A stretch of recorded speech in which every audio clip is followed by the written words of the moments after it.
Luego se preguntarán por qué la ciudadanía se aleja cada vez más de la política. Pues una de las razones, búsquenla en el espectáculo lamentable que ha sufrido esta tarde el Parlamento, depositario de la representación del pueblo andaluz. Partido Popular y Podemos plantan a la Cámara y se marchan como niños chicos al no debatir el Parlamento sus proposiciones de ley. El PP reincide sin tener sentido del ridículo, pero ¿qué decir de Podemos, los que iban a cambiar las formas de hacer política, hacer la que siempre practicó el PP? Y preguntémonos también, ¿a qué responde el empecinamiento del PSOE para rechazar sistemáticamente, una vez tras otra, que se debatan proposiciones de ley sobre las cuentas abiertas de Podemos y los impuestos de sucesiones del Partido Popular? En fin, tarde tremendamente desilusionante para la democracia. Y mientras tanto, 700.000 andaluces sin ningún tipo de ingreso y otros miles y miles con trabajos precarios e indignos. Es donde pone el foco el Día Internacional del Trabajo Decente, para el que hemos invitado al secretario general de Comisiones Obreras en Andalucía. Con Francisco Carbonero, naturalmente con todos ustedes y por Andalucía, vamos esta noche y siempre a por todas.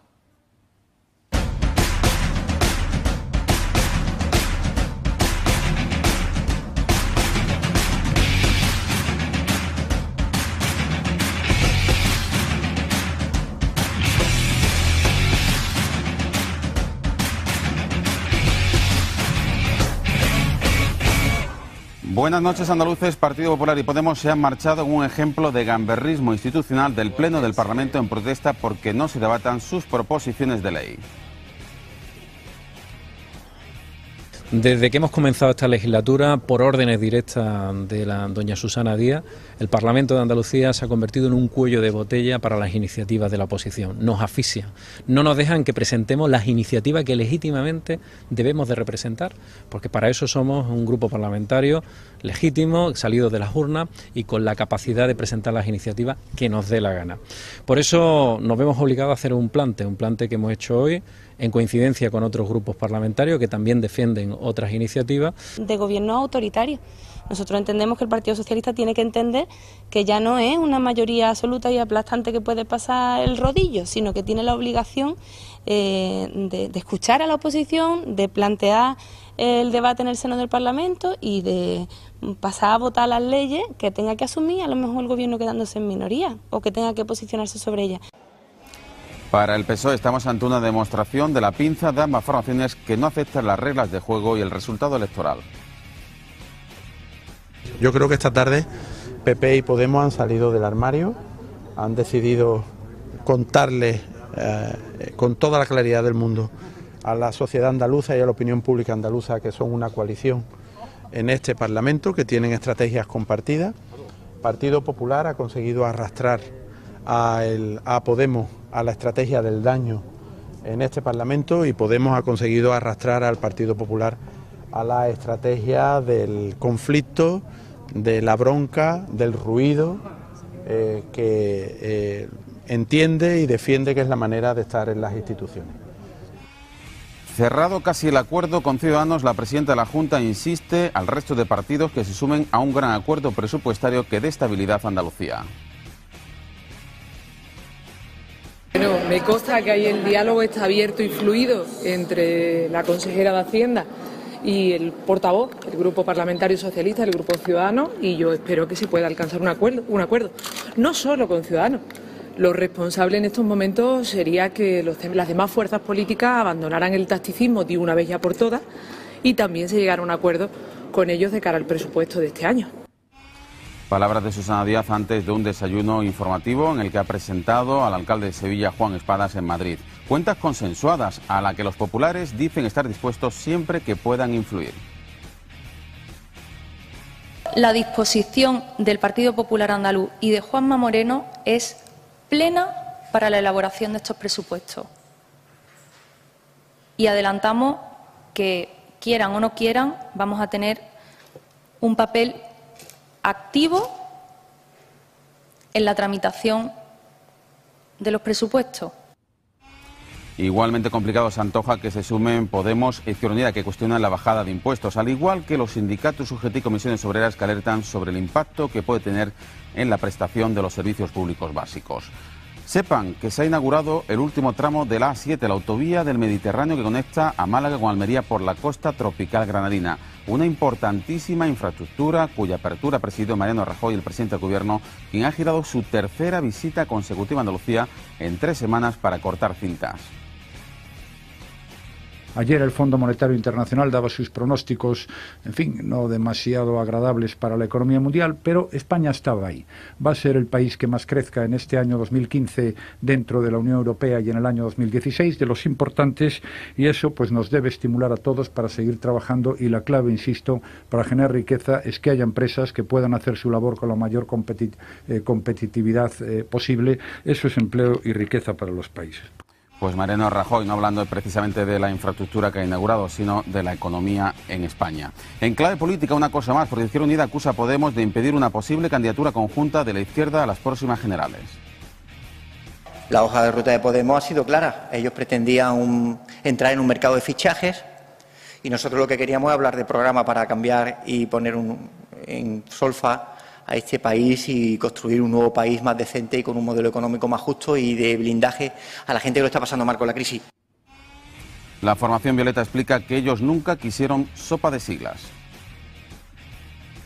Nosotros hemos dicho siempre que no íbamos a ir en coalición ni íbamos a ir en sopa de siglas, con lo cual lamentamos mucho que no se quieran sumar a nuestro proyecto. Nuestro proyecto está abierto a cualquier ciudadano y ciudadana, pero poco más podemos decir, aparte de, como te estoy diciendo, que nosotros nos debemos a lo que aprobamos entre todos los inscritos y inscritas en el Palacio de Vista Alegre y nos debemos a esa hoja de ruta.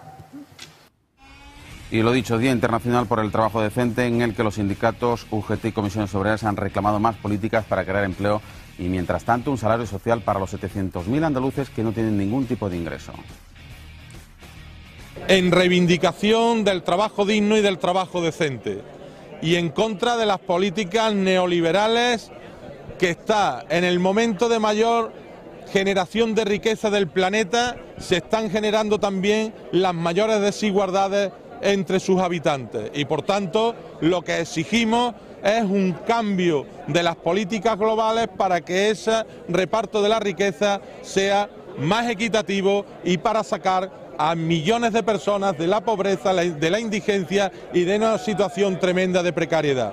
Lo que lamentablemente antes teníamos que reivindicar para otros países, mucho menos desarrollados que el nuestro, tenemos que reivindicarlo hoy en un país que a los 7 años y a pesar de los mensajes de salida de la crisis, sigue estando caracterizado por la precariedad y la indignidad del mercado de trabajo. Son los asuntos fundamentales que abordaremos en la tertulia en compañía de Juan Carlos Blanco, de Ángela Cañal, de José Luis Gómez Boza y de Francisco Morón. Los 4 se van a incorporar en tan solo unos minutos a la entrevista que comenzamos en estos momentos con el secretario general, el líder de Comisiones Obreras en Andalucía, Francisco Carbonero. Buenas noches. Muy buenas noches. Muchísimas gracias una vez más por aceptar la invitación de la cadena SER Andalucía en esta semana de estreno en su tercera temporada de A por Todas. Vamos a hablar evidentemente del Día del Trabajo Decente, por el que le hemos invitado, pero antes permítame preguntarle por con lo que abríamos la portada de este espacio, el circo que hemos vivido en el Parlamento andaluz. No le pido una consideración sobre quién tiene razón y quién no. Evidentemente serán los partidos los que pongan el acento o el foco donde crean oportuno. Lo que le pido es que si cree usted que Andalucía, con los problemas que tiene, puede permitirse esos circos dentro de la Cámara, que debe decidir gran parte de las decisiones que ocurren en la ciudadanía afuera. Bueno, yo creo que en Andalucía, en España, pero en Andalucía en particular, los partidos políticos tienen que dejar de tener pataletas, tienen que asumir las responsabilidades que le han dado los ciudadanos, y creo que espectáculos de ese tipo no dicen absolutamente nada bueno de la política y mucho menos de los partidos, ¿no? Por tanto, yo creo que deberían reconsiderar todos que el Parlamento debe ser un espacio de debate, de respeto, de discrepancia donde la haya, pero desde luego asumiendo las reglas del juego de la democracia, que es fundamental para la convivencia y para que los ciudadanos vean que lo que deciden en las urnas les sirve para mejorar sus condiciones de vida. Hasta el momento yo creo que eso no está sucediendo después de 6 meses ya de las elecciones autonómicas. El Partido Popular reincide, por enésima vez se sale de la Cámara cuando quiere protestar, pero ¿le sorprende la actuación de Podemos, que dijo que iba a venir a cambiar las formas en la política y que incluso se sustentó parte de su discurso en aquel mensaje que tanto disgusto le costó luego al exdefensor del pueblo andaluz, dejémonos de peleitas los políticos? Bueno, yo creo que los partidos, y en este caso también Podemos y Ciudadanos, deben de asumir cómo funcionan las instituciones. Y para cambiar las instituciones hay que tener mayoría, y por tanto lo que hay es que conseguir mayoría, y si eso no se consigue hay que aceptar las reglas del juego, ¿no? Y por tanto yo creo que deberían de pararse unos y otros a plantear propuestas que sirvan a la gente, que la gente vea cómo le van a resolver el problema del que está en el paro, el que tiene el salario social pedido y no se lo dan y no puede pagar la luz y lo van a desalojar. Es que de estas cosas no hablan, solo hablan del discurso, del tacticismo y de a ver cómo doy el titular para tener más minutos o más segundos en los medios de comunicación, y eso es una mala práctica de política. Usted, que tiene una dilatada experiencia como agente social y que ha visto muchas legislaturas en el Parlamento de Andalucía, ¿usted cree que hay algún tipo de simbolismo o de mimetismo entre la pinza del 94-96 y las votaciones que estamos viendo, no en número, pero sí quizás muy sustanciales, entre PP y Podemos? Mire, voy a decir una cosa que igual puede sonar fuerte, ¿no? Pero si esto no se enmienda, creo que va a ser a peor la situación de ahora con la que ya vivimos en aquel momento. Porque también creo que la visión política de los actores de aquel momento, aunque con las discrepancias y la situación de tanta dificultad, era de tener las luces más largas que las que en este momento hay. Pues mientras todo esto ocurre en la Cámara, lo dicho, fuera, como usted ponía el acento esta mañana, en esa concentración por el trabajo decente, 700.000 andaluces sin recibir ningún tipo de ingreso y miles de trabajadores que tienen empleo sin que eso les permita salir de la pobreza. ¿Cómo invertimos esta ecuación diabólica? Yo creo que hay un elemento que es fundamental, y es que la política tiene que cambiar para que en la economía actúe lo público, porque el capital privado ha optado por un crecimiento económico de la especulación. Y aquí se necesita, en Andalucía en particular, una inversión productiva que genere valor añadido para mantener las políticas públicas y para que haya un crecimiento económico. Eso no se está dando. Lo que se viene haciendo es anunciar bajadas de impuestos indiscriminadas que reducen la posibilidad de actuación de lo público, y por tanto yo creo que no va a ser posible mantener las políticas públicas, la educación, la sanidad, los servicios sociales, ni tampoco que la economía coja o se invierta en un cambio del modelo productivo. Por tanto, yo, con lo que se está viendo ahora mismo de los presupuestos andaluces, con lo que ha sucedido en los presupuestos de España, el panorama al próximo año no lo veo mucho mejor de que está en este momento. Habrá más desigualdad, irá en peores condiciones muchísima gente. Bajamos del 1 millón de parados en verano, pero la alegría duró poco, porque en este pasado mes de septiembre la mitad de todos los nuevos parados españoles eran andaluces. ¿Qué es lo que ha pasado para que se nos haya quitado la sonrisa de la boca? Bueno, teniendo en cuenta, evidentemente, que estamos hablando de una barrera psicológica, que tener 1 millón de parados es un auténtico drama, vamos. Bueno, según la EPA tenemos 1.240.000. Lo que pasa es que aquí las cifras dependen, pues las utiliza cada uno como quiera. Esos son los parámetros con los que nos mide Europa, ¿no? Yo creo que hay una cosa clara. Primero, hay una gran irresponsabilidad de los empresarios. En los momentos de más turismo en este país y en Andalucía, el empleo se destruye con muchísima rapidez. Ha crecido la economía sumergida porque la reforma laboral ha permitido que sea así, con salarios muy bajos, con contratos por hora, que la gente trabaja 8, 9 o las horas que pinte. Y por tanto, en el momento que eso crece, pues el empleo que se genera coyunturalmente, como es el del turismo o el de las campañas agrícolas, desaparece de igual manera. Luego, el problema no es que se baje uno más o menos del millón, el problema es que si no hay un cambio en las estructuras económicas de Andalucía y se trabaja en esa dirección, nosotros vamos a tardar muchos años de salir de esta situación. ¿Le parece atrevido las palabras días atrás, precisamente valorando los datos del paro de septiembre de Julio Coca, el secretario general de Empleo de la Junta de Andalucía, afirmando que de aquí a final de año se van a crear 30.000 empleos? Bueno, que pueda haber 30.000 contratos, pues seguramente, pero igual... No, que se bajará la lista del paro en 30.000 personas. Bueno, yo lo tengo que ver eso en la EPA, no en el paro registrado, porque claro, de aquí se va cada día más gente y eso es bajar el que está apuntado en el desempleo. O como no hay prestaciones, la gente se borra porque ¿para qué va a ir al desempleo si no hay prestaciones? Y por tanto, yo no creo que eso sea posible, más allá de hacer siempre las cuentas que hacen o cómo se contabiliza el desempleo registrado, que con que hagas unos pocos cursos de formación, que por cierto no los hace, todos esos alumnos ya bajan del paro registrado, ¿no? Por tanto, yo no veo que eso sea posible, ojalá fuera así, pero vamos, yo no veo condiciones para que eso pueda ser así. Más tarde vamos a hablar de los cursos de formación, pero sí me gustaría preguntarle, el diálogo social, la concertación social, o como quiera que se le llame en un futuro inmediato, ¿hay novedades o no se le espera? Yo no creo que se le espere, al menos yo no la espero en lo inmediato. Ojalá, porque creo que Andalucía necesita no solo un acuerdo con los sindicatos, con los empresarios, con los partidos, ojalá y fuera posible.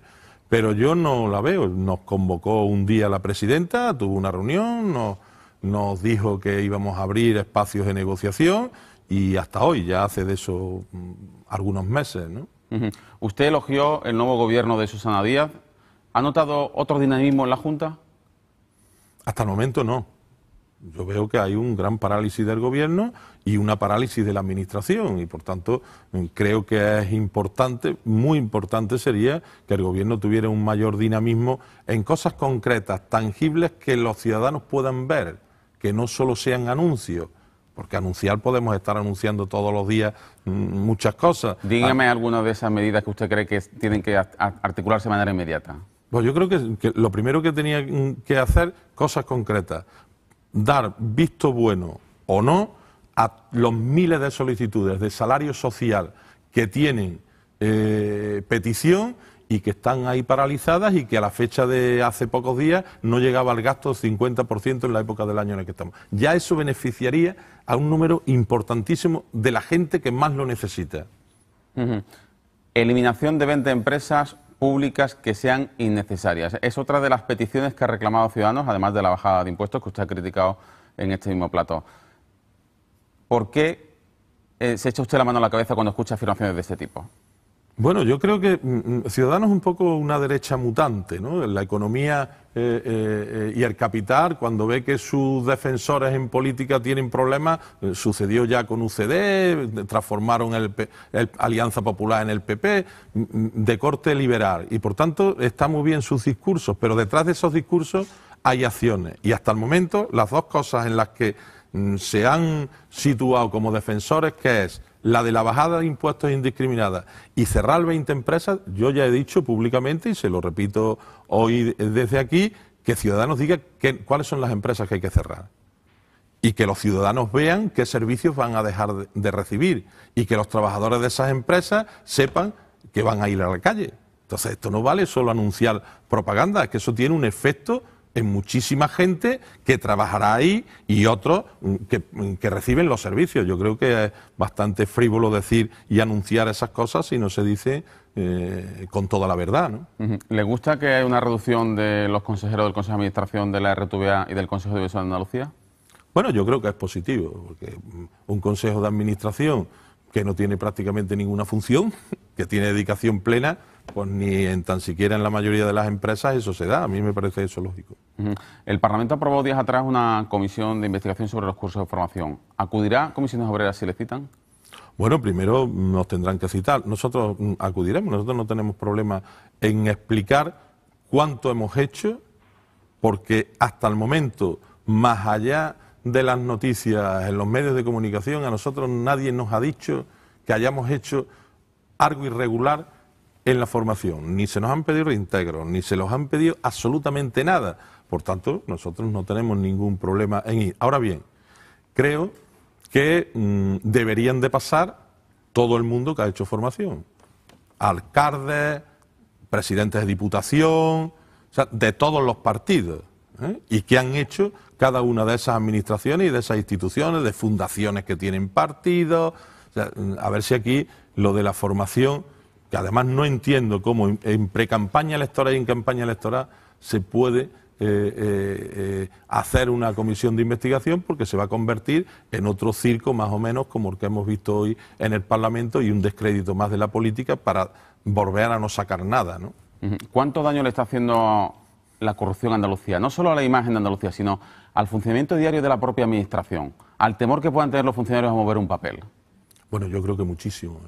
Yo creo que la corrupción, y no tanto la corrupción, que sí, porque creo que la corrupción hay que tratarla con la justicia y punto, pero creo que el espectáculo permanente de machacar de un día y de otro, de que cualquier funcionario pueda estar en la justicia al día siguiente, yo creo que los empleados públicos hacen su trabajo, lo hacen bien, y por tanto no puede estar en la sospecha todo el mundo en Andalucía, y eso creo que está haciendo un daño tal que no se calcula y no se valora. Y uno de los incentivadores de esta situación, desde luego, es también el Partido Popular, porque el Partido Popular tiene un gran resentimiento con Andalucía, porque nunca ha logrado gobernar aquí. Pero claro, por ese camino va a ser muy difícil que algún día gobierne.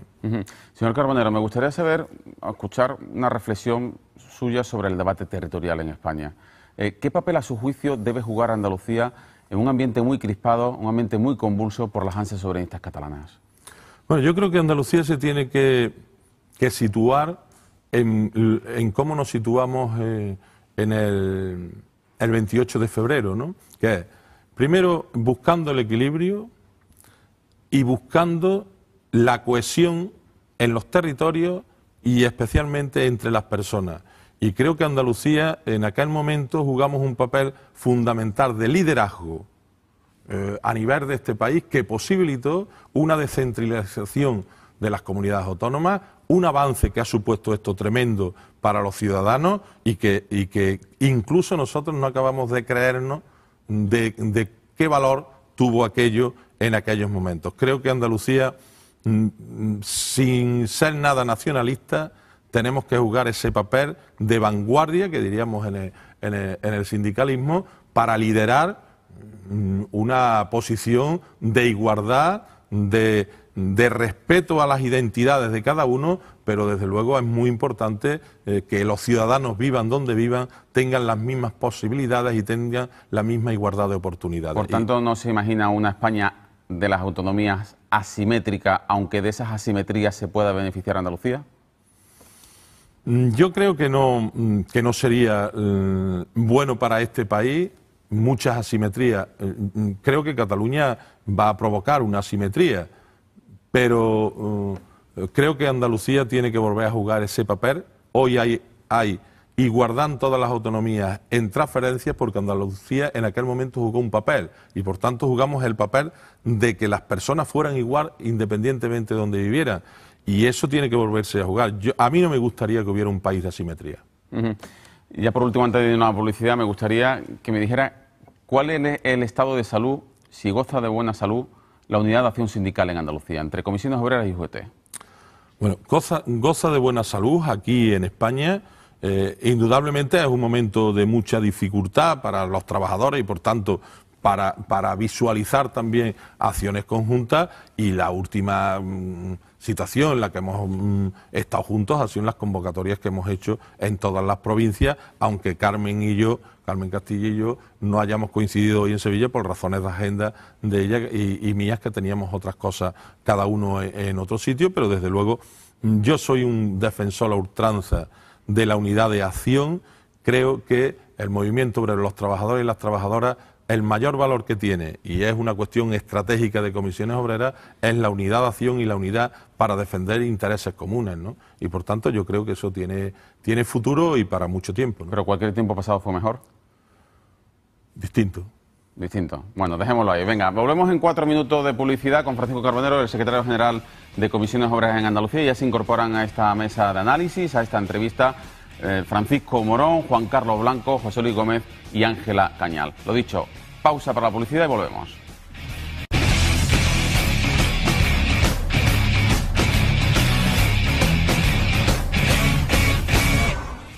Esta noche vamos a por todas con el secretario general de Comisiones Obreras en Andalucía, Francisco Carbonero, al que entrevistamos en esta primera parte, evaluando el impacto, cuáles son las medidas del Día Internacional del Trabajo Decente. Ponía el acento en una cifra: 700.000 andaluces no reciben ningún tipo de ingresos, y hay muchos andaluces, muchos paisanos que trabajan, que tienen empleo, pero que siguen siendo pobres. Se incorporan a esta entrevista José Luis Gómez. Buenas noches. Buenas y noches. Bienvenido a esta nueva temporada de A por Todas en Muchas 8 de gracias. Andalucía. Igualmente saludamos a Francisco Morón. ¿Qué tal? Buenas noches. Buenas noches, Ángela Cañal. Buenas noches. Juan Carlos Blanco. Después de un paréntesis. Aquí estamos otra Muy vez. corto. Yo creo que echabas de menos esto, ¿verdad? No, pero tú sabes que a mí me gusta, ¿eh? A ti te gustan las tertulias, te gusta charlar, en el buen sentido de la palabra.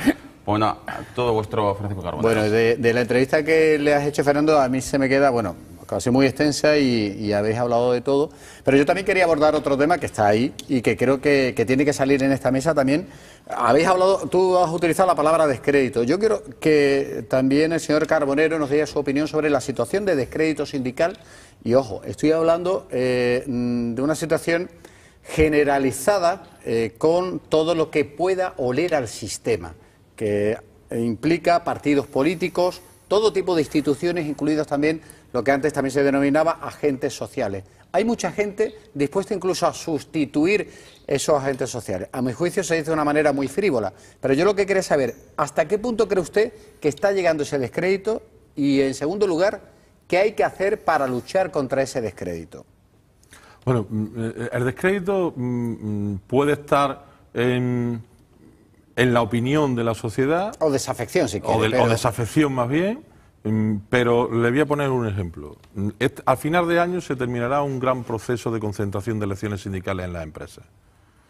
Hasta el momento, Comisiones Obreras, que sigue revalidando como primer sindicato del país, en Andalucía han votado a casi 15.000 representantes en las empresas. Nosotros no hemos visto una merma en el voto donde está el sindicato. Es cierto que desde el punto de vista más que irregular, si quieres ético, se han proyectado algunas cosas de actuaciones del sindicato en diferentes situaciones que pueden interpretarse o no, y con el bombo que se ha ido dando y la situación mediática y demás, puede parecer que el sindicato está en una situación de que no defiende a los trabajadores y demás. Eso no es cierto. La negociación colectiva, la devaluación de los salarios no se dan porque el sindicato firme salarios más bajos. La brecha salarial entre hombres y mujeres no se da porque el sindicato firme esas diferencias en los convenios colectivos. Entonces, yo creo que tiene mucho de proyección de desafección a los sindicatos.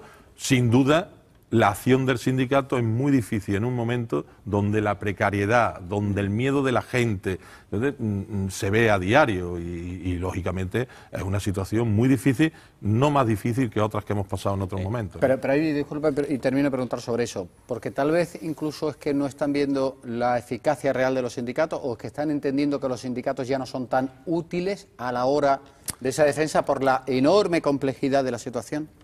Mire, cuando tú estás en una situación de crecimiento económico y de situación más bollante de la economía, el sindicato siempre va a defender y va acrecentando los derechos de la gente.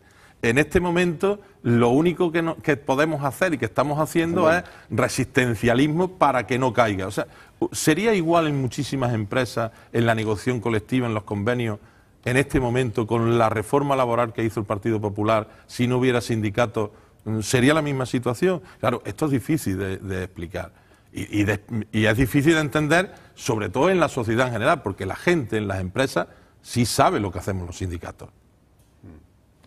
Ha hablado antes de parálisis en la administración como consecuencia de los casos de corrupción, que bueno, que está afectando todo eso a lo que es el funcionamiento normal de la administración pública en Andalucía. Concretamente también puede ser que esté afectando o desactivando al movimiento sindical. ¿Puede ser uno de los males reales que hay ahora mismo? No, yo no está afectando de igual modo esos casos de corrupción o esa información que se está dando acerca de las posibles casos de corrupción? Porque a nosotros, que nos vemos, lo decía con anterioridad, nosotros nos vemos todos los días, se habla de formación, los sindicatos, la Comisión Obrera nadie le ha pedido nada. Ni nadie le ha pedido un reintegro, ni nadie le ha dicho nada. Sin embargo, estamos ahí todos los días en ese candelero permanente de que parece que se han hecho las cosas. Sin embargo, lo decía también con anterioridad, aquí se le pide a qué ha hecho los ayuntamientos, qué hacían con las escuelas taller, cómo eran las cosas. Bueno, evidentemente, todo lo que conlleva, y nosotros estamos en este país, somos protagonistas, sin duda afecta pues el deterioro de la política, de lo institucional, de esta situación tan lamentable que se vive en este país. Nosotros tangencialmente, aunque no estemos, pues tenemos una situación de imagen reputacional que vas perdiendo, ¿no? Al margen de que nosotros nos hayamos podido equivocar en cosas, ¿eh? Porque claro, aquí cada comité de empresa, en cada empresa negocia su convenio, hace su actuación, negocia su expediente de regulación de empleo. Pero bueno, yo creo que el sindicato resiste bien en su afiliación, evidentemente con una caída en sectores que no hay prácticamente empleo, y en las elecciones sindicales pues estamos teniendo unos resultados importantes, ¿no? Y bueno, evidentemente absolutamente insuficientes para lo que nos gustaría, ¿no? Pero no hay un sindicalismo vivo actualmente, ¿no? Por lo menos esa es la sensación que está dando, ¿no? Bueno, sí hay sindicalismo vivo, lo que no hay un sindicalismo que uno pueda convocar. Ahora, a que nadie nos demanda una huelga general. Si fuera en otro momento, gobierna el PP, el PSOE y el resto de los partidos estaban diciendo cuándo los sindicatos convocan. ¿Por qué?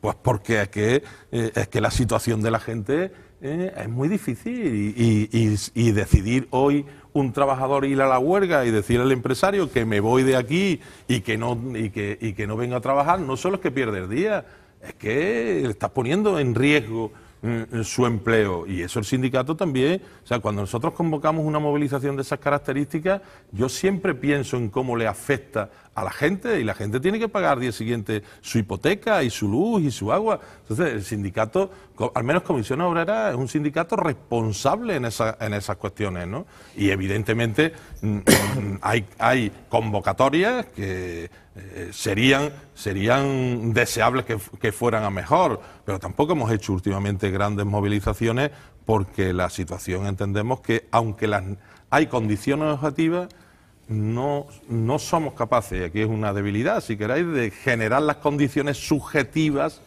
para que la gente crea que es posible, como lo hicimos hace 3 años, no hace tanto. Pero bueno, también esto es una situación de coyuntura, ¿no? Señor Carbonero, son todas estas circunstancias las que estamos comentando uno de los principales motivos por el que no se formaliza el 8º acuerdo de concertación, o dicho a la inversa, si hubiera ese acuerdo de concertación, se hubiera firmado, todas estas circunstancias hubieran sido paliadas ya.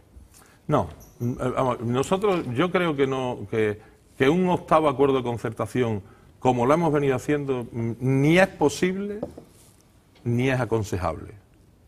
No es posible porque no hay presupuesto para la inversión y para orientar políticas económicas, y no es aconsejable porque el modelo como tal es un modelo que entre unas cosas y otras pues se ha deteriorado.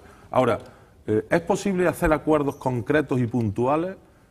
Yo creo que sí. Ahora, nosotros no vamos Comisión Obrera no va a firmar acuerdos que no tengan una evaluación. A mí me parece muy bien lo de la economía, y estuvimos nosotros, ¿no? La construcción sostenible. Claro, lo que no pueden visualizar los ciudadanos es que a través de los anuncios en los medios de comunicación, es decir, que hemos mejorado la calidad energética o el ahorro energético. No, mire usted, hay que decirle qué hemos hecho. Y planes de empleo. No me diga usted que ha sido maravilloso. Habrá que decir cuánta gente hemos contratado, en qué sitio, en qué condiciones y cómo. Y eso se puede evaluar y se le puede explicar a los ciudadanos. Claro, mientras que eso no se dé, pues firma y al final queda todo en el aire sin saber para qué. Usted ha dicho que las políticas de empleo están paradas hace 4 años, pues a raíz de determinados escándalos que todos conocemos, y le he escuchado decir que el Gobierno, la Administración, está actuando con miedo al tener todo ese sistema de ayudas parado, esperando a que se dilucide la cuestión judicialmente, ¿no? Teniendo en cuenta la nube de sospecha tan grande, ¿no?, que se ha instalado sobre todo el sistema de ayudas en general, ya más allá de las ayudas sociolaborales, sino de todas, ¿cómo lo hubiera hecho usted? Hombre, yo no sé cómo lo hubiera hecho porque no he optado a gobernar y no tengo tampoco ningún interés, ¿no? Pero sí que le voy a decir una cosa, como creo yo que... Mire, si hay una irregularidad, corríjase, administrativa, y si hay un delito, llévese al juzgado. Punto. Lo que no puede ser es que todo esto se haga un escándalo de él. Que la culpa no lo tienen los medios de comunicación, desde luego, pero se haga dentro de la política un escándalo de él. Y que los políticos opten por no ejercer su función. Es que la formación es que de todos los que tenemos nómina pagamos, y las empresas pagamos una cuantía. Y el dinero de los andaluces que pagamos a esa bolsa de todo el Estado no se está gastando. ¿Y por qué no se está gastando? ¿Qué tiene que ver que alguien haya hecho en un momento determinado algo mal para que no se vuelva a hacer y sea la única comunidad autónoma de este país que no lo haga? Porque lo de la formación se ha hecho en todos sitios igual porque el sistema ha sido en toda España. Hay investigaciones en todos los sitios, pero en ningún sitio se ha paralizado. Entonces, ¿por qué el gobierno lo tiene esto paralizado? Y ya ha anunciado que este año tampoco lo saca. Pues es poco inexplicable, al menos a nosotros no nos lo explican. O sea, no puede ser el miedo. Y usted, si usted entra en política y tiene miedo, quédese en su casa. Usted lo que tiene que hacer es las cosas en la legalidad, pero no estar asustados, porque los ciudadanos no votan para que la gente esté asustada. Yo entiendo lo de los funcionarios. Lo puedo entender lo de los funcionarios, pero no entiendo lo de los políticos. ¿Hay falta de valentía política? Yo creo que es una cuestión de falta de valentía. Bueno, está hablando de dejación de funciones, ¿no? Realmente, ¿no? Bueno, sí, porque es que yo no me lo explico por qué no pueden sacar las convocatorias. Ha habido un cambio del legislativo en el Estado. ¿Por qué no se adaptan? ¿Por qué no se negocian? Se ha negociado con los sindicatos. No hemos salido de la participación ahí. O sea, el problema no es de los sindicatos, y los sindicatos hemos gestionado una parte muy pequeña de toda la formación de este país. Y de Andalucía. Entonces, no entiendo por qué el gobierno tiene eso paralizado. ¿Este mensaje usted lo traslada al gobierno? ¿Qué le dicen? Infinidad de ocasiones. ¿Y qué le dicen? Bueno, pues no me dicen nada.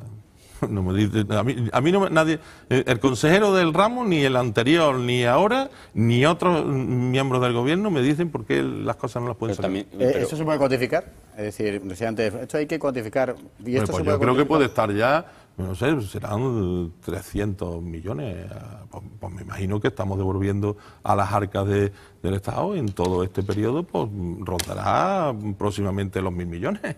Pero realmente eso sí que son... No solo para los parados. Esta mañana he puesto un ejemplo yo. O sea, nosotros hemos tenido que ir la empresa Airbus y los dos sindicatos a decirle al gobierno, mire usted, es que la empresa nos dice que necesita gente y que las certificaciones profesionales no se hacen. Y es que van a tener que contratar a la gente en Madrid. Y nos ha costado la misma vida desatascar eso, porque la gente estaba formada, pero necesita una acreditación y lo tiene que hacer la administración. Entonces, es bastante inexplicable lo que está pasando con las políticas activas de empleo. Bastante inexplicable. Lo que parece incomprensible es que desde el gobierno no le den ninguna explicación razonable o le expliquen un poco la situación. No, vamos, hacia dónde puede ir, no de cara. Que los medios de comunicación ustedes escuchan públicamente, o sea, no nos dicen ninguna razón distinta a la que nos dan públicamente. Y mientras tanto, trabajadores de las ajustes del LETE, de los mentas, tal, que ya están cobrando sus salarios sin trabajar, y que le hemos dicho, hombre, vamos a sentarnos a ver cómo corregir esta situación, ¿no? Y bueno, pues ahí está, y pasan los días, y podía ser gente que podía estar ya haciendo cosas en esa materia, ¿no? ¿Puede haber cierto clima de desconfianza en el aire que impida no llegar a esos acuerdos, no destinar esos fondos, que los planes de empleo no se lleven a buen puerto? Ese clima de desconfianza general, ¿cómo se rompe? ¿Cómo se salva? Porque está claro que si hay partidas presupuestarias destinadas a algo tan importante como es la formación en el empleo y no cumplen esa finalidad, es que algo, es decir, o hay mucha desconfianza o hay mucho miedo, hay falta de voluntad política, es decir, todos los ingredientes. ¿Cómo se salva esa desconfianza?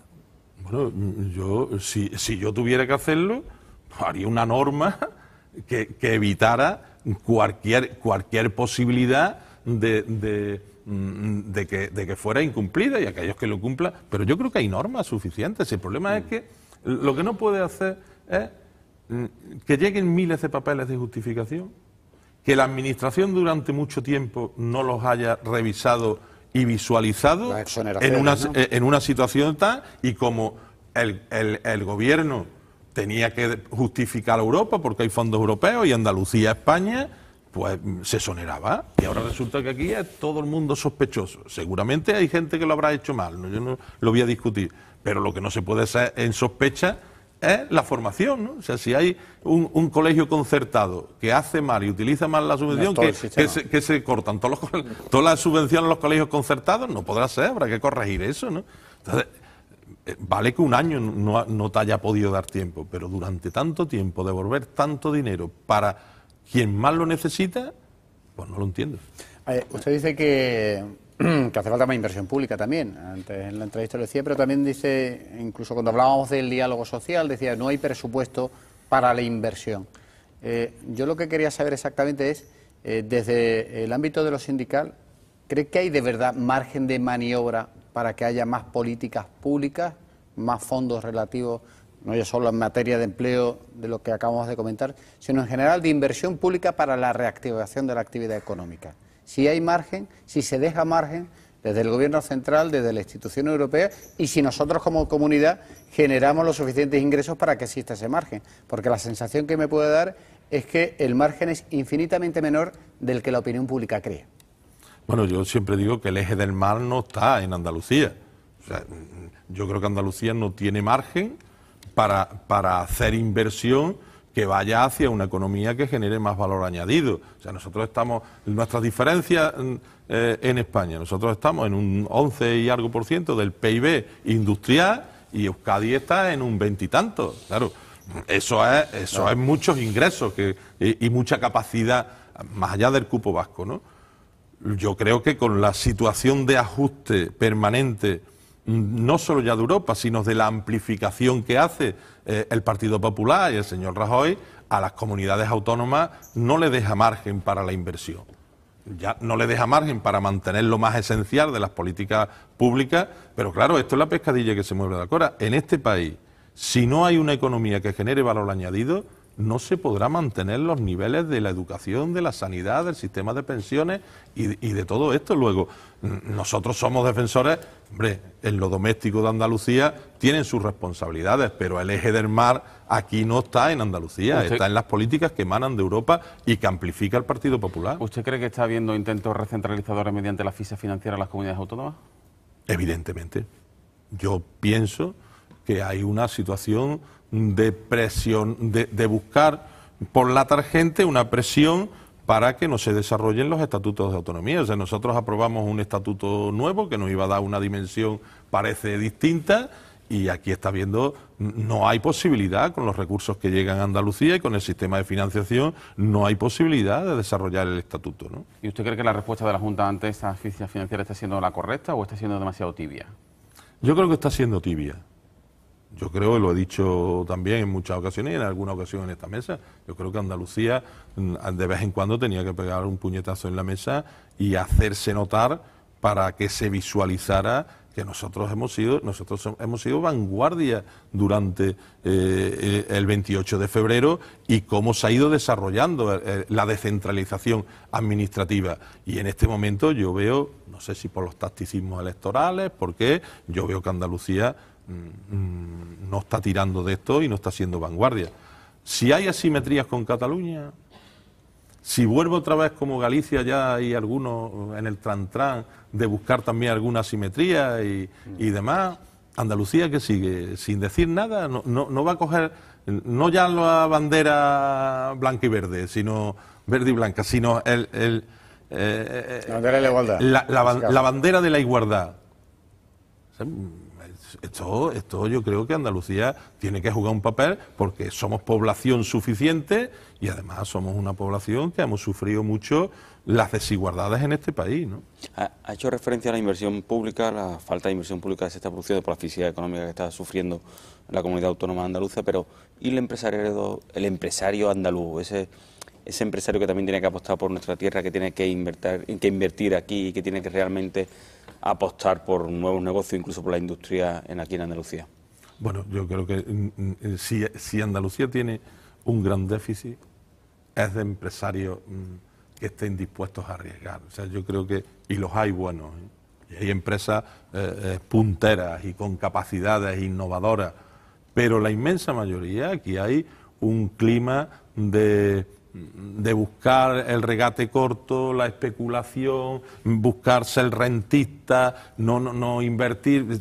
Yo pongo muchas veces ejemplos, o sea, nosotros somos el mayor productor de naranja de España y nos comercializan las naranjas fuera, las sacan hasta con los puertos que tenemos nosotros y las sacan a través de otros puertos porque no tenemos un puerto adaptado a la alimentación. Entonces, porque aquí hay muchos empresarios rácanos, habiendo recibido dinero público por un tubo. Es que aquí los andaluces le hemos dado dinero público a cientos y cientos de empresas para que innoven, para que generen empleo estable, para que se coloquen en los mercados. Claro, un sector, además una empresa, son resistencialistas absolutos a generar clústeres que permitan colocarte en los mercados. Claro, el aceite, bueno, progresamos poquito a poco, pero Jaén tiene 80 y tantos mil productores, no sé cuántas cooperativas. Eso es imposible vender así, ¿no? Entonces, claro, esa transformación de la economía la necesita Andalucía. Y yo, que lo demando desde comisiones muchas veces, aquí hacen falta grandes transformaciones estructurales de nuestra economía. Ahora, yo no veo valentía política para afrontar ese debate y esa transformación. ¿Y qué ha ocurrido para que el empresario andaluz no haya sido capaz de despojarse de ese estigma, de ese tópico del empresario típico de Barriga y Puro? Bueno, porque yo creo que hay una cultura rentista de los sectores agrarios, que al final es quien ha controlado. No hemos tenido un sistema financiero capaz. O sea, Andalucía hoy no tiene sistema financiero. Somos de las comunidades grandes la única que no tenemos sistema financiero, ni privado, ni público, ni de nada. Entonces no ha habido apuestas. Y las cajas, en algún caso, que actuaron, pues tampoco tuvieron el acierto. Pues si no hubiéramos conquistado, bueno, menos mal que a pesar de Unicaja, de estar en el foco del ladrillo, salvo realmente no es una situación normal, ¿no? Cuando hablamos de 9 millones de habitantes, ¿no? Estamos hablando realmente de una comunidad autónoma que es una potencia, ¿no? Dentro de España. Somos un país. Por eso digo, ¿no? Que no es normal, ¿no? Tiene que haber algún fallo porque el dinero público se ha empleado muchísimo realmente. Dinero público. O sea, si nosotros cogemos presupuestos desde que está el presupuesto autonómico, ¿cuánto dinero ha ido a la economía y a la incentivación? Tenemos unas infraestructuras bastante modernas, con carencias, pero bueno, uno sale fuera de España o sale a otras comunidades autónomas y no mejoran nuestras infraestructuras, ni nuestros aeropuertos, ni... Entonces, luego, esos cambios hay que procurarlos desde la política, y ahí no hay valentía política, no solo ya del gobierno, sino visión tampoco de los partidos de la oposición. Para hacer un gran pacto sobre eso sí que habría que hacer un gran pacto de Estado andaluz, ¿no? ¿Es el sector del turismo el ejemplo más claro de lo que estamos hablando? Porque está usted hablando de empresarios que no están dispuestos a arriesgar y está hablando de unos números, el turismo, que son cada vez mejores, una temporada magnífica, y sin embargo los datos de empleo no van en paralelo. ¿Es el turismo un sector...? Bueno, es un ejemplo claro, pero un ejemplo claro en cómo las mismas empresas y las mismas marcas se comportan en Andalucía y se comportan en otras comunidades autónomas. Y vienen aquí y las mismas marcas de hoteles hacen contratos precarios que no se atreven a hacer en otra comunidad autónoma. Entonces, ¿quién es la responsabilidad, señor Carbonero? Bueno, porque hay una dejación absoluta. Aquí no hay inspección de trabajo, porque se han desmantelado todos los mecanismos. Los mecanismos de control están desmantelados. O sea, yo le he dicho a las administraciones cientos de veces, desde comisiones obreras, mire usted, el fraude que hay y la situación de penosidad que se da en el campo y en las condiciones y lo que están haciendo con muchos trabajadores del campo, ¿usted por qué no cuadra los datos de seguridad social con los datos del empleo que usted se ha comprometido cuando recibe el dinero de la EPA? Los cuadra y usted no me puede decir que ha cogido 10 toneladas de naranja y ha tenido 3 trabajadores, ¿no? Esto no es posible, ¿no? Pues no quieren o no son capaces. Francisco Carbonero, muchísimas gracias como siempre por acompañarnos aquí en Por Todas. Esperamos que la próxima vez que le invitemos nos ofrezca usted una visión tan apocalíptica, ¿no?, de la actualidad, ¿no? Yo creo que soy bastante realista. Yo no soy para nada pesimista, pero yo vivo la realidad y la realidad que vivo es así de triste. Lo dicho, muchísimas gracias, buenas noches. Venga, volvemos en tan solo 4 minutos, analizamos la actualidad en compañía de Juan Carlos Blanco, de Ángela Cañal, de Francisco Morón y de José Luis Gómez.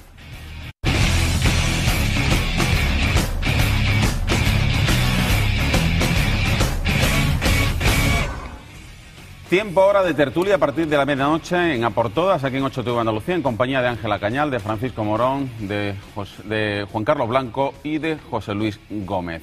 Antes de hablar sobre los asuntos de actualidad, sí me gustaría que comentásemos algunas de las palabras de Francisco Carbonero, ese análisis tremendamente crítico sobre la dejación de funciones del gobierno andaluz sobre las políticas activas de empleo. Incluso ha llegado a decir que le falta valentía política para aplicar el dinero que sistemáticamente dice el año pasado y este año se va a tener que devolver, que precisamente pagan los andaluces para tener esas políticas activas de empleo, esos cursos de formación. Juan Carlos, ¿estás sorprendido?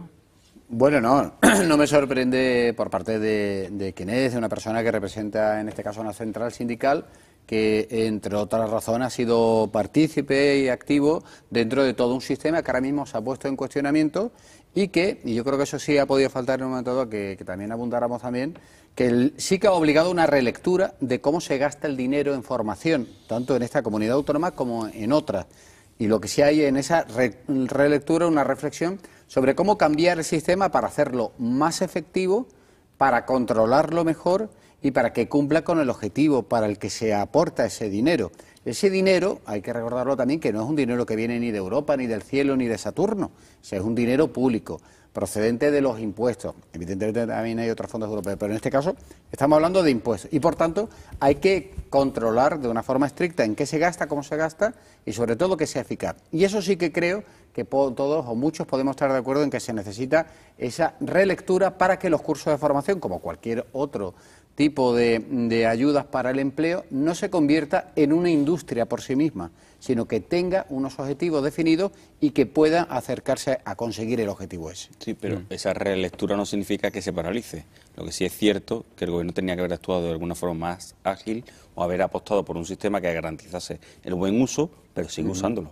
Lo irresponsable, que ahí sí coincido con él, es devolverlo y no utilizarlo cuando estamos además en una comunidad autónoma donde hace tanta falta, ¿no?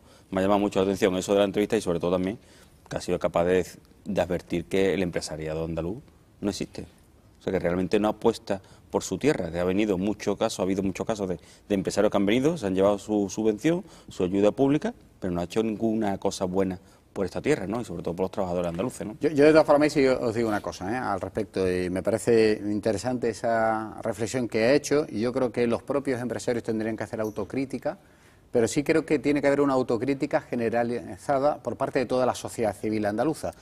Hemos estado entre la entrevista y el tiempo que hemos estado prácticamente hablando siempre de ayudas desde lo público a lo privado, pero yo tampoco he escuchado hablar desde lo privado la necesidad de empuje, dinamismo, esa capacidad de riesgo de la que hablaba también Eso es una cultura Carbonero, que aquí desde luego no efectivamente. existe. Sí, pero que estamos hablando seguramente de que igual necesitamos una segunda transición social, cultural y mental, de entender también que estamos en un mundo globalizado, hipercompetitivo, en el que para ser actores importantes y que no nos desplacen y terminemos siendo prácticamente, bajemos de división, para eso tenemos que ponernos todas las pilas.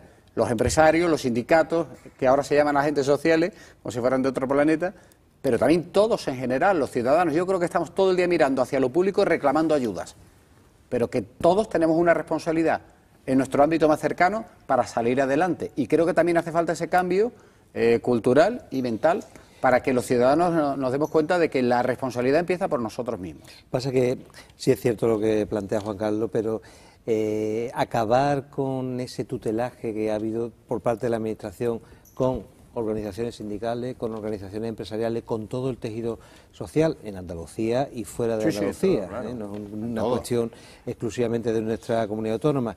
Eso no se hace ni de la noche a la mañana ni en cuestión de generaciones, es muy complicado hacerlo. Porque... Sí, pero tenemos que conseguir que ese fomento de la iniciativa, del emprendimiento, no sea esa especie de commodity o palabra vacía y hueca que luego no sirve de nada, o que viene muy bien en los discursos, pero luego... No, yo creo que ese cambio es un cambio social, civil. Y es un cambio necesario. Y necesario. Dejar de ver a la Administración como esa mamá Administración que, bueno, que está dispuesta a ayudar, está dispuesta a tal, y tiene que ser la iniciativa privada, y mucha iniciativa privada existe, pero quizás yo me he quedado con una frase, de decir, no está dispuesto a arriesgar.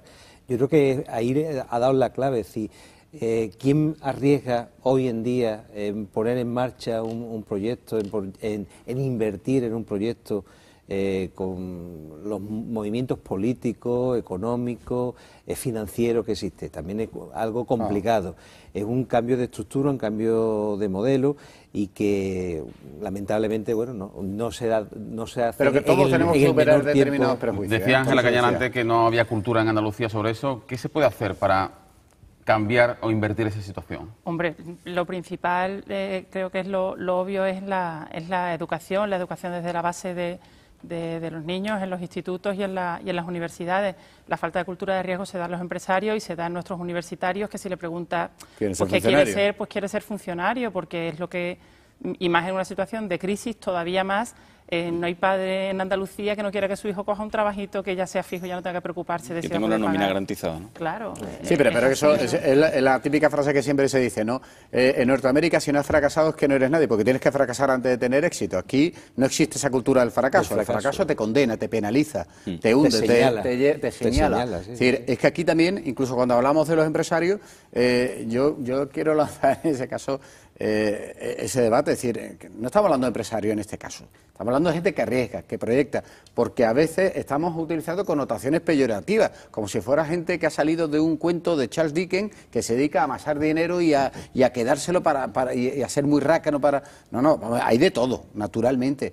Pero si nosotros no fomentamos iniciativas de riesgo, si nosotros seguimos penalizando a aquel que emprende a la primera de cambio, no pretendamos que sean héroes que salen por las esquinas. Es muy complicado. No hay un caldo de cultivo adecuado para el emprendimiento. Pasa también en España que lamentablemente, como muchos casos de éxito que hemos visto en empresarios, al cabo del tiempo se ha visto... Que se le ha penalizado socialmente incluso. No penalizar, sino que muchas veces se ha visto asociado a conductas irregulares. Por eso digo las grandes caras del éxito, por ejemplo, pues Mario Conde en su momento, pues fíjate cómo se ha derrumbado. Entonces tenemos mucha desconfianza. El éxito empresarial se mira con mucha desconfianza. Hay pocos referentes, ¿no? Sospecha, ¿no? Sí, pero sobre todo porque el empresariado siempre está apoyado en la subvención, en la ayuda, en cómo se ha utilizado ese dinero público. Por eso lo que hay que hacer es separarlo y que realmente haya un empresario que apueste desde su patrimonio o desde su riesgo personal en ese mundo. Y yo a veces lo veo, bueno, casi en la vida diaria, hablando con unos y otros. Hay también muchos empresarios en Andalucía que están haciendo bien las cosas, que están facturando, que están saliendo, que están exportando y que muchas veces no los tomamos como ejemplo. Entre otras razones, porque hay muchos empresarios que prefieren mantener un perfil bajo y no aparecer tampoco en determinados escenarios, no sobresalir o no destacar o no participar de determinados circuitos de influencia. Y no les gusta llamar la atención, porque realmente lo vinculan después a un poco a que se ponga en sospecha o que se sospeche de las actuaciones que están teniendo o que están desarrollando profesionalmente, ¿no? Te puedes encontrar casos en Andalucía de gente que son referencia en sus sectores y que tú mismo dices, oye, nosotros que más o menos podemos... muy discretos, y que prefiere la discreción, y dices tú. Pero yo creo que ahí hay una cosa que es importante también. Quizás por tienen lo que un papel antes, social, ¿eh? Sí, evidentemente. Deberían de Pero quizás, salir Juan más. Carlos, comparto esta reflexión con toda la mesa, evidentemente, porque todavía hay mucha parte de la población andaluza que identifica al empresario con la barriga y el puro, con el señorito, ¿no? No sé y porque automáticamente se pone en duda de dónde viene ese éxito. Se cuestiona. Pero eso lo pasa a todos, ¿no? Es decir, que ¿quién no ha participado alguna vez y que cualquier telespectador se puede identificar con lo que voy a decir? ¿Quién no ha participado en una conversación en la que se extiende el manto de la sospecha sobre todo aquel que tenga éxito empresarial? Es decir, una persona del sector que sea tiene éxito y quién no ha escuchado. Habrá que ver de dónde viene el dinero. Habrá que ver a cuánta gente ha pisado, ¿no? Claro, o los amigos que tiene, pero eso estamos hablando de, tú lo decías antes, de un cambio de mentalidad. Sí. Y el cambio de mentalidad no... Mira, yo insisto con el sector del turismo. Tenemos un sector impresionante en esta comunidad autónoma. Es decir, tenemos una materia prima que muchas comunidades autónomas, muchos países quisieran tener. Sin embargo, pero no lo hemos profesionalizado lo suficiente. No lo hemos profesionalizado. Y es uno de los casos que ha indicado el señor Carbonero, que ha dicho que aquí incluso se está pagando un salario más bajo por el mismo trabajo que en otras comunidades autónomas. Sí. Y eso no es normal tampoco, ni se debe permitir. Pero claro, porque estamos acostumbrados a que ese turismo estamos acostumbrados a que el turismo, los números cada vez son... Exactamente, y entonces no cuidamos en gran medida... Pero eso es uno de los fallos del empresario, aquí, porque realmente se está tirando piedras sobre su propio tejado, ¿no? De cara al futuro, ¿no? Porque no está desarrollando lo que es un sector básico y que es tan fundamental para nosotros. Sí, cuidado con quemar la gallina de los huevos de oro, ¿eh? Cuidado. Claro. Bueno, vamos a pasar página de la entrevista con Francisco Carbonero. Me gustaría que comentaseis pues la noticia del día, ese espectáculo lamentable que vivía el Parlamento andaluz. Partido Popular y Podemos han decidido al unísono salirse del Parlamento en un plante, decían, simbólico, al no aceptar la Cámara debatir sus proposiciones de ley. El PSOE les ha acusado de salir del armario, de evidenciar la pinza, no en el número de votaciones, pero sí en votaciones o en actuaciones muy cardinales. En fin, ¿cómo calibraríais lo que ha ocurrido hoy en el Parlamento andaluz y si creéis que esto va a marcar un precedente en las conductas posteriores que vamos a ver en las próximas semanas? Bueno, no es la primera vez que el PP se ausenta de una sesión. Es reincidente, pero sorprende quizás, y yo os pregunto, podemos venir a cambiar la forma de hacer política, ¿no?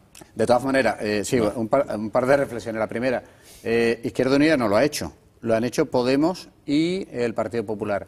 Al final lo que queda de ahí, y a mí lo que me ha extrañado casi en términos de estrategia política, que ellos quieran visualizar que Partido Popular y Podemos toman la misma iniciativa.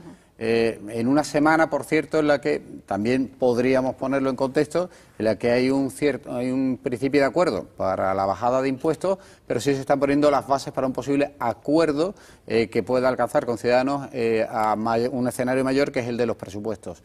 Que ellos hayan querido marcar y visualizar con esa salida hoy del Parlamento, tanto Partido Popular como Podemos, que ese va a ser el tono de la oposición y que ellos van a jugar a ese tipo de oposición, pues a mí me ha llamado la atención, la verdad, porque no sé si eso les beneficia exactamente. Si es verdad una cosa, en este tipo de debate funciona el trazo grueso. Explicarle a la gente que es que hay que seguir todas las reglas y que por eso no se ha podido tramitar hoy tampoco esas proposiciones de ley, que hay que esperar, si mal no recuerdo, al día 14.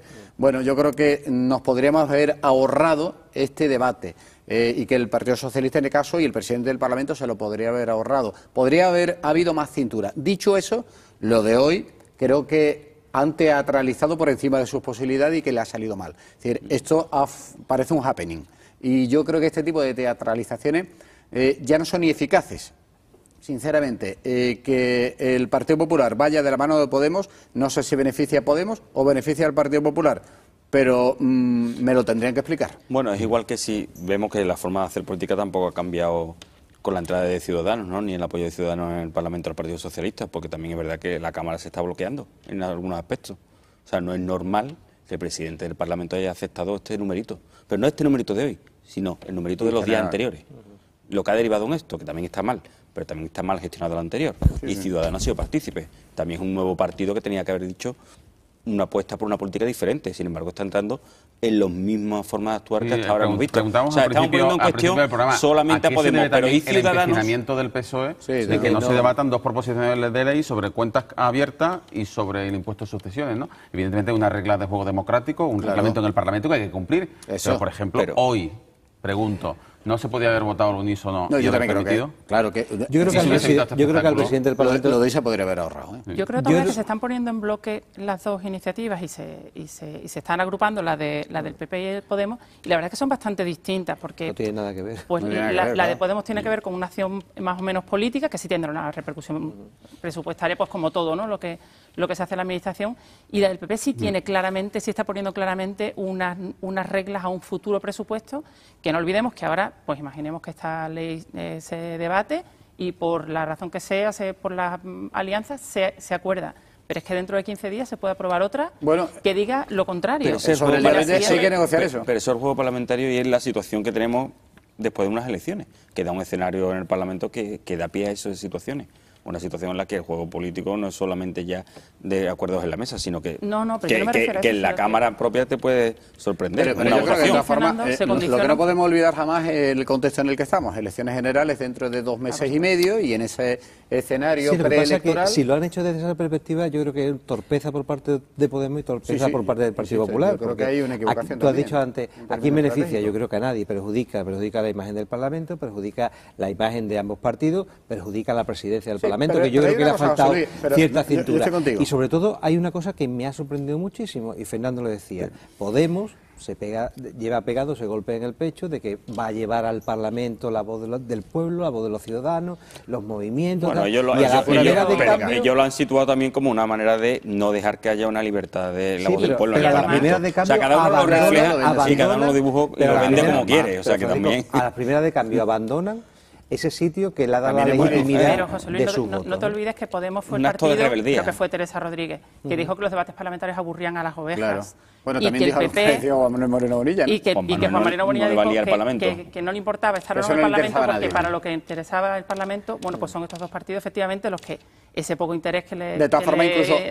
que les despierta la actividad parlamentaria, pues lo han demostrado tú decías eso, hombre, yo no sé a quién beneficia, desde luego, pero esta semana, si lo miras también en esos términos políticos, hacía 50 horas que se había llegado a un acuerdo para la bajada de impuestos, que eso implica estabilidad, o que puede haber una cierta estabilidad. Y aquí hoy lo que se ha jugado es a la agitación. Hay un ejercicio de agitprop en el Parlamento, en el antiguo Hospital de las Cinco Llagas. Es decir, frente a ese inicio de horizonte de estabilidad en 3 meses que van a ser muy agitados, se han introducido elementos de agitación y de ruido, porque esa es la realidad. Porque ¿qué te queda en el trazo grueso de hoy? Que en el Parlamento andaluz tiene que haber una bronca estilo surcoreano. Y no es así. Pero ¿qué se ha querido escenificar? Pues que se ha querido escenificar casi que hay 2 bloques que casi que van a viralizar un vídeo en el que se están peleando. Y también, no es verdad. También hay que jugar o ver el juego del Partido Popular de situar a Ciudadanos con el PSOE. Claro, o sea, realmente lo que estamos es escenificando la situación de un ciudadano entregado al Partido Socialista, incluso por hacer... Bueno, son compañeros que son votantes que no se van... No, son votantes que no se afectan. Sí, pero eso es decir, yo creo que o sea, realmente el Partido Popular no va a ganar ni va a perder voto con Podemos. Nadie le va a votar a Podemos. Aquí estamos en un tactismo político. Lo que sí se está marcando y poniendo el acento es... ¿Este clima irrespirable que se vive en el Parlamento, creéis que se va a superar tras el 20 de diciembre? Es que va a depender todo de los resultados de las alianzas que se produzcan. O sea, y las necesidades. Si tú ves un ciudadano con Podemos, o sea, un ciudadano, con un Partido Socialista o un ciudadano con PP, todo eso después va a tener una relación, unas consecuencias en el resto de acuerdos. O sea, realmente, y los climas. Hay que esperar al día 20 de diciembre para ver cómo va a ser el Parlamento de Andalucía. De todas formas, en la reflexión que hacía Paco, que yo puedo compartir y decir, evidentemente, ¿quién va a decir? El Partido Popular dice, si es necesario, tengo que estar con Podemos, pues estoy, pero yo quiero marcar a Ciudadanos. Que el votante del PP cabreado de los Ciudadanos está votando en una tesis socialista. Lo que estás diciendo, es decir, porque tu lectura lo que implica es lo siguiente, el Partido Popular está utilizando el Parlamento de Andalucía en beneficio de un interés electoral a corto plazo, que son las elecciones generales. No, yo no te estoy diciendo eso. Yo te estoy diciendo que no le perjudica, que la escenificación puede que no le perjudique tanto. No, como creemos. Pero lo que te digo que de ahí surge la siguiente interpretación, que el Partido Popular está utilizando el Parlamento de Andalucía. Y no voy a poner en plan purista y padre de la Constitución ni de la patria andaluza, pero que el Parlamento de Andalucía no está para utilizarlo en esos beneficios a corto plazo de unas elecciones, no está para hacer campaña electoral. Claro, tampoco está para bloquear un debate de una proposición no de ley. Evidente. De todos modos, Fernando, yo pienso que al margen del resultado electoral, el arco parlamentario existente y el que va a existir hasta las siguientes elecciones en Andalucía, se va a dar situaciones como la de hoy, independientemente del resultado electoral.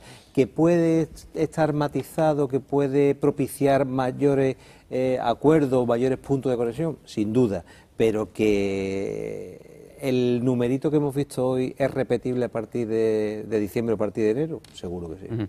Bueno, tan solo unos minutos antes de la columna de cierre para que me comentéis lo que ayer, en el mismo sitio donde se sienta ahora Juan Carlos Blanco, dijo Juan Manuel Moreno Bonilla, el presidente del PP andaluz. No admito injerencias en el PP andaluz y Javier Arenas no influye nada. influye cero, no manda nada en el Partido Popular de Andalucía. ¿Creéis esa afirmación o es postureo? Hombre, yo creo que... Yo no sé si es postureo, pero siempre... ¿O es un golpetazo en la mesa realmente de él para intentar...? No manda de mucho decir, lo que te devuelvo la pregunta, Fernando. Cuando uno manda, o cuando uno manda tiene que decir que manda, no, se nota que manda. Cuando uno dice que otro no manda, no, uno no tiene que decir que el otro no manda, se tiene que notar que el otro no manda. Si eso está en el escenario es porque al final el marco mental de referencia en el que estamos discutiendo es que Javier Arenas sigue siendo esa especie de poder en la sombra y yo creo que muchas veces también a plena luz dentro del Partido Popular en Andalucía. Eso seguramente no lo termine de arreglar Juan Manuel Moreno Bonilla hasta que no desaparezca Javier Arenas del Parlamento de Andalucía, desaparezca del escenario andaluz, desaparezca del debate y eso al final no es una cuestión que Juan Carlos, Juan Moreno Bonilla pueda... Muy complicado, por ejemplo, para el Arenas. Javier Arenas desapareció del marco andaluz en la época de Teófilo, sin embargo Teófilo no se pudo quitar a Arenas de encima. O sea, realmente no hace falta estar en el Parlamento andaluz para influir en un partido popular, en el Partido Popular de Andalucía. Lo que sí está claro es que Moreno Bonilla está intentando desmarcarse, por lo menos dar la sensación de que no tiene nada que ver esta etapa con la etapa de Arenas, ni están tutelados por Arenas. Pero todo el que conozca a Javier Arenas sabe que no va a dejar el Partido Popular en manos de nadie. El Partido Popular andaluz, precisamente. Yo dos observaciones. ¿Esté en el Parlamento andaluz o esté en el Congreso de los Diputados? Yo dos observaciones, una seria y otra menos seria. La primera, la seria. Yo creo que Javier Arenas va a mandar el Partido Popular de Andalucía lo mismo que ha mandado siempre, independientemente de lo que diga Juan Manuel Moreno Bonilla. Eso en primer lugar. Javier Arenas va a mandar al Partido Popular de Andalucía hasta que él quiera dejar de mandar. Y eso es la observación seria. Yo creo que es una cuestión más formal que de fondo.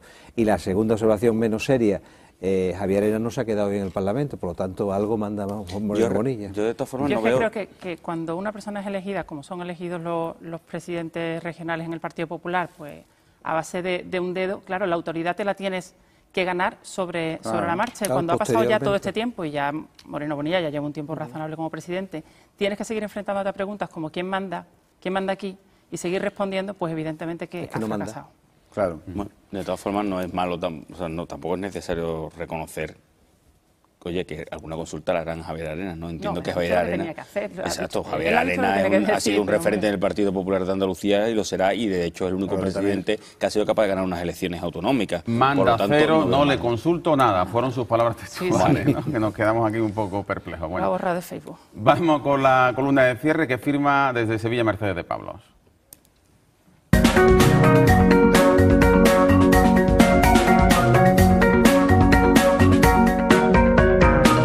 Hola, buenas noches. Cada vez que vuelve una tertulia, cada vez que vuelve un programa de información, cada vez que empezamos temporada con información, con opiniones, es como si plantáramos un árbol en el ecosistema de la democracia. Porque el derecho a la información contrastada y veraz, es exactamente la fotosíntesis de cualquier sistema democrático, marca la calidad del aire que respiramos. De la misma manera que cada vez que alguien nos cuela un pufo, nos dice una verdad a medias o simplemente pone de transportín una mentira, entonces muere un pajarito. Y viene al hilo esto del derecho a la información, de volver a casa, de volver a estar en su casa, de volver a disfrutar de un programa como A por Todas, porque no sé si saben ustedes que los historiadores de antes del siglo, que estudian la etapa antes del siglo XIX, llaman a los profesionales de historia contemporánea periodistas. Dicen que no hacen historia porque no hay suficiente perspectiva, que lo que hacen es periodismo. Y es bueno que a veces la labor del historiador y la labor del periodista sean iguales, porque eso significa que no cuentan nada, que no contamos nada, que no esté apoyado en el rigor y en el dato. En Andalucía hay muy buenos historiadores, muy buenos profesionales que tal vez eviten o van a evitar o evitarían que ocurra lo que ha ocurrido en la Comunidad de Madrid. No sé si se enteraron ustedes este verano, pero a mí es de las noticias que más me ha hecho alarmarme y carcajearme, ¿para qué le voy a engañar? En un libro de la editorial Edelweiss que se le ofrece a los niños de 11 y 12 años, se le dice que hay 3 hitos históricos en la historia de la Comunidad de Madrid. Uno es el 2 de mayo, como como ustedes se pueden imaginar, otro es el sitio dramático de Madrid en la Guerra Civil, el No pasarán, y el tercero es la victoria de Esperanza Aguirre, que según dice aquí es la política más importante, lo más importante que le ha ocurrido en la historia contemporánea a los madrileños y a las madrileñas. También se dice que Esperanza Aguirre, entre otras cosas, ha hecho 8 hospitales y más de 80 colegios. Esto que es propaganda y no información, esto que es propaganda y no historia, se ha colado en un libro de texto. Con más tertulias como esta, con más historiadores como los que hay en Andalucía y con más padres como los que han protestado en la Comunidad de Madrid, seguramente convertiríamos este ecosistema que es la democracia en real. Es decir, un hombre y una mujer, un voto, significa igualdad de información. Bien hallados, muchísimas gracias por dejarnos entrar en su casa.